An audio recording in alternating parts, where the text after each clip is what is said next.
Maraming nagsasabi, nababasa ko sa dyaryo, nababasa ko, naririnig ko sa radyo, television, nasa na mga flood control. Nandyan ang mga flood control na overwhelm lang. Tignan ninyo ang statistic. Nung bagyong Undoy, 400 plus centimeters ang bumagsak na tubig. Dito sa Christine, ang bumagsak na tubig is about 700 plus. Halos doble ng Undoy. Kaya yung flood control, ginawa natin para sa mga baha kagaya ng Undoy. Bago ito, tausapin nyo yung mga tao.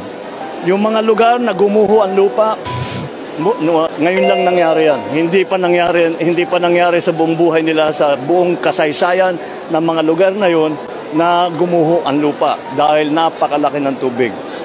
Nakahanap po kami ng medyo malaking halaga. Ang halaga is 255.55 billion na piso.